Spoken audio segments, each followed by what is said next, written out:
Up against all sorts of hardship. Poverty, corruption, the resurgence of terrorist groups.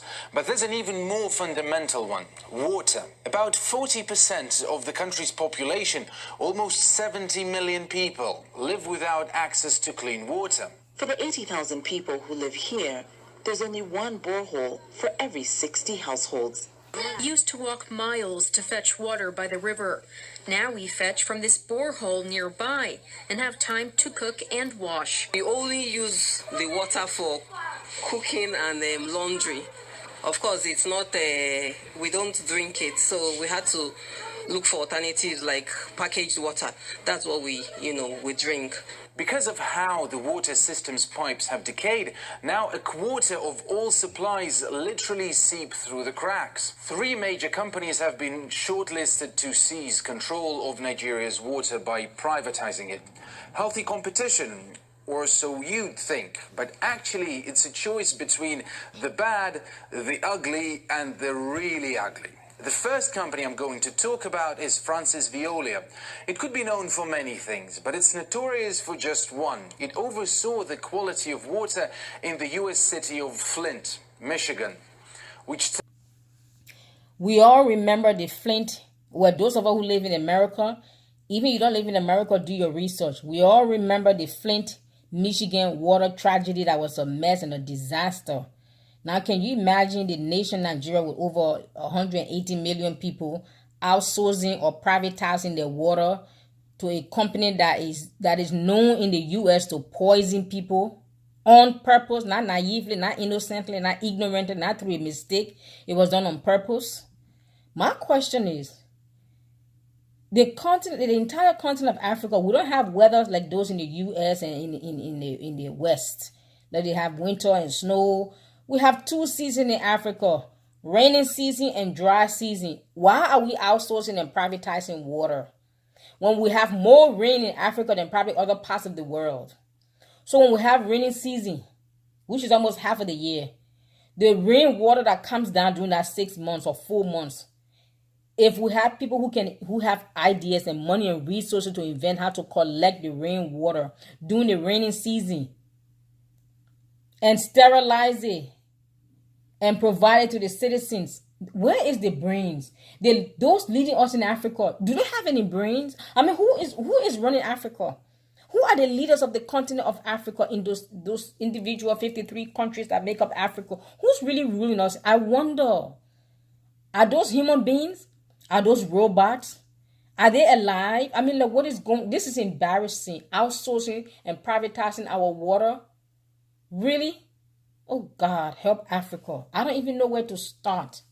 Listen for yourself. 1. It oversaw the quality of water in the U.S. city of Flint, Michigan, Yeah, we remember which that. turned into a major disaster.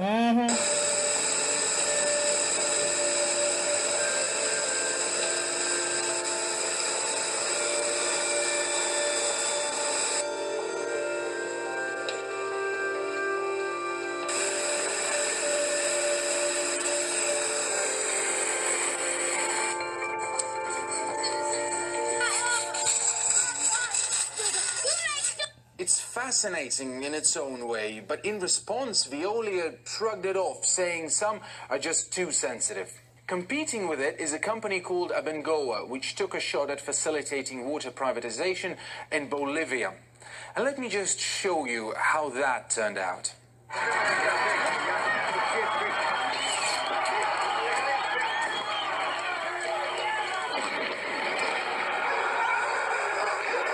Not only did it triple the price of water, Abengoa imposed fees on collecting rainwater, which, well, was the last straw. And the final company I will look at is a Dubai-based Matito. Through its largest shareholder, it's linked to the infamous Dakota Access Pipeline, which was accused of ignoring heritage and putting business before people.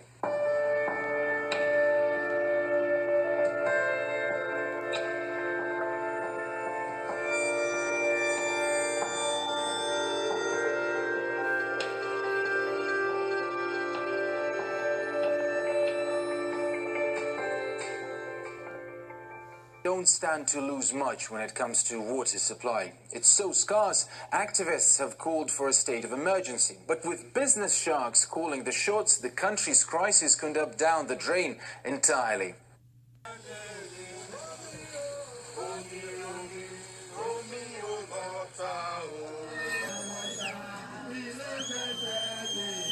Lagos is becoming a mega city right now with more than 15 million people, and less than 10% of the population of Lagos have access to safe, clean water and sanitation. And so when government says they want to privatize or water or engage in what they term public-private partnership, we think this is a way of putting water further from the reach of the people. Because when private interests come into water provision, certainly the cost will rise.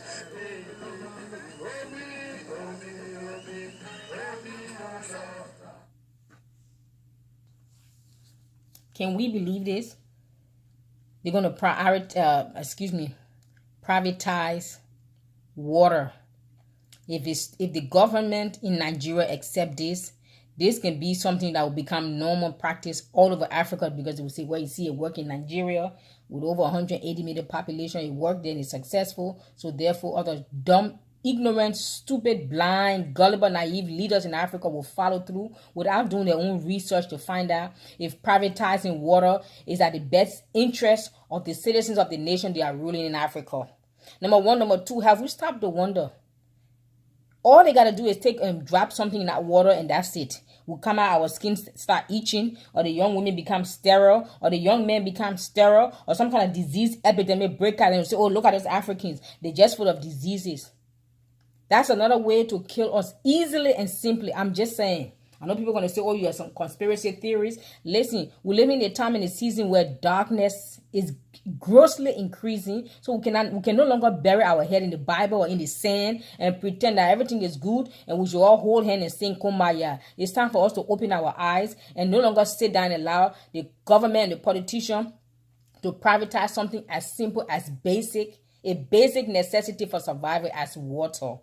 Can the government of Nigeria now collect rainwater in Africa and provide it for its people cheap or free of charge? When the continent of Africa have two seasons, rainy season and dry season. Sometimes when it rains in the rainy season, you wonder if the sun will ever shine. All we have flood, we have mudslide. Can somebody collect those rainy season, those water when they fall during the rainy season, instead of having foreign companies to come and give us water? Really? Next thing you know, the price of water gets so high and people start dying, dropping dead because of water or because of water poisoning. Then the world will look at us and say, oh, those Africans, they don't know how to do anything else. May God please wake up our leaders. Those people who are ruling Africa, may God wake you up or take you out.